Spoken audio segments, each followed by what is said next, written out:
Guys, it's Sunday afternoon here, and I got to tell you, I'm really tired, but I'm hoping when you see these bunch of records, it's going to wake us all up.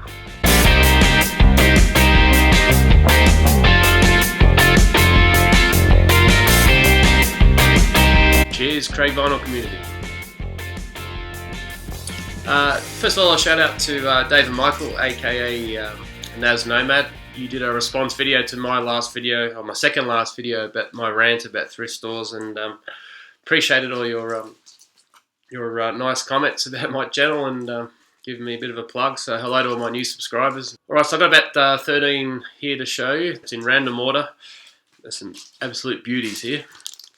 First one, Sex Pistols, Never Mind the Bollocks. 1977 Australian pressing. For me, I loved this album when I was probably about 15, 16. I remember playing it constantly for a period of about 3 months. Just every song, loud, on the way to school, at home, anywhere.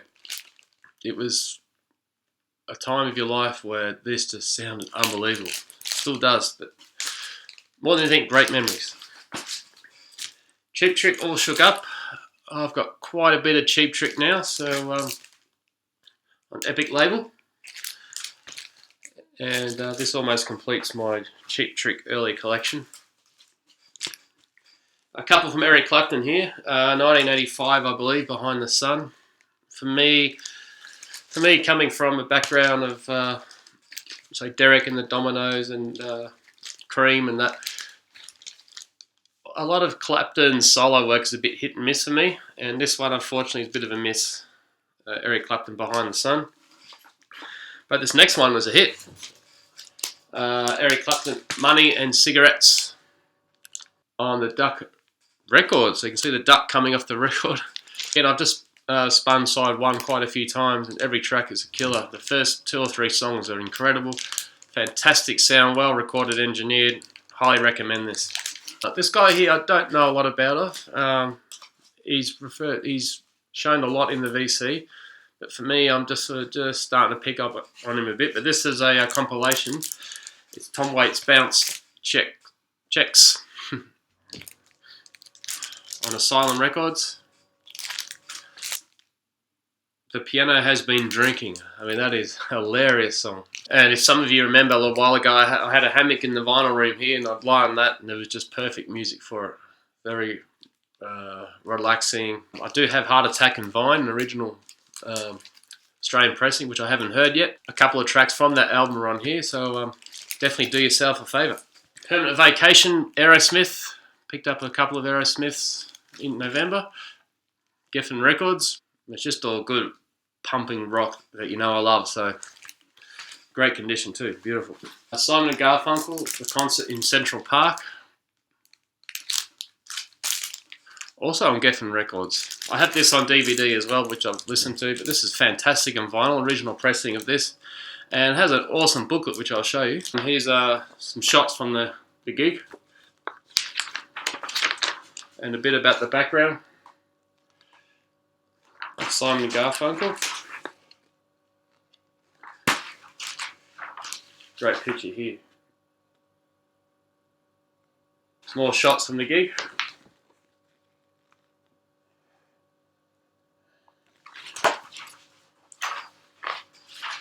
Here they are. So you get the idea. Look, you don't have to be a huge Simon & Garfunkel fan to appreciate this, to be honest. I've got their greatest hits. That is an awesome album too. If you can get that, do get it. But this is also fantastic. So it's not only just good as background music, but purposeful music to put on and listen to. I mean, they write some fantastic stuff. Great vocals. This one here's a bit disappointed. I got this online with a few others, and awesome price, good condition. They said paid, about to get delivered, and then the husband of this lady says, old lady said, "Oh, sorry, my husband didn't describe it all properly." So a momentary lapse of reason. Pink Floyd. I think this is about 87. But what I'm getting at, I eventually found out there's no cover. The cover's missing. But the vinyl's in perfect condition. And I love On the Turning Away and Learning to Fly, so I can still spin and listen to it. Radiators Feel the Heat. I sort of bought this quickly without reviewing the album. I was really hoping the song You Give Me Head was on here, but unfortunately I don't think it is. So that's their biggest hit. Right, this is quite random. It's looks like a compilation. Joan Baez. The most popular radio played song on here is The Night They Drove Old Dixie Down. The next two are huge albums for me. And I've been playing them and playing them and playing them. I think these two records that I have in my collection have been played the most. And the first one is Led Zeppelin's Physical Graffiti. Fantastic condition. Let's have a look at this one. So it's a double record. One of the inner sleeves, which has all the song titles. On the other side, blank in the middle there. Then you got two cardboard sleeves where the vinyl would have sat in originally. Each sleeve has different pictures looking through. I haven't actually researched what all these pictures are, faces. Are they famous people? What meaning they have? And then you got the main cover, which of course is full of holes there because of those sleeves slot in to reveal the faces through the window. I actually saw a picture in the vinyl community on Facebook the other day, and someone posted a picture of the where this was actually taken. So it's about any of the VC here watching. Have you actually visited the site where this is taken? Let me know in the comments, please. Love to know what you thought about it. Is it as grand, as big, or is it just look like any other building in the area? Which I suspect so.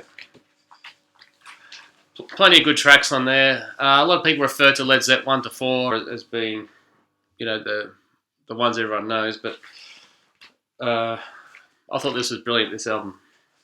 Physical Graffiti. And the last one, finally got this to my collection. I know most of you got it, but here it is, double album, The Clash, original. This is an original Australian pressing. Also, London Calling. Now you might be surprised to know or hear that I really don't know anything at all about The Clash. Of course I knew about London Calling from this album in particular, but to be honest, I had not heard of any other track on this album until now. I can't believe how fantastic it is. I was expecting, I guess, more punk from them, was my expectation, but it's sort of rockabilly, some sort of variety, but it's combined rockabilly, pop and punk, I guess. And I absolutely love rockabilly, and I think this is absolutely fantastic. You can put this on, you cannot go wrong with any track. Fantastic. I'm going to be playing this so much more, so I'm so excited. I'm still excited to have this album. Let me know, guys, what you think. You agree with me? Are you still blown away by this, or are you sick and tired of it? Or you still want it and don't have it yet? Cheers, everyone. Thanks for watching my latest finds there. More to come. I've got more stock coming in, so the vinyl community kicks on, and I'm loving my vinyl, so cheers to you all.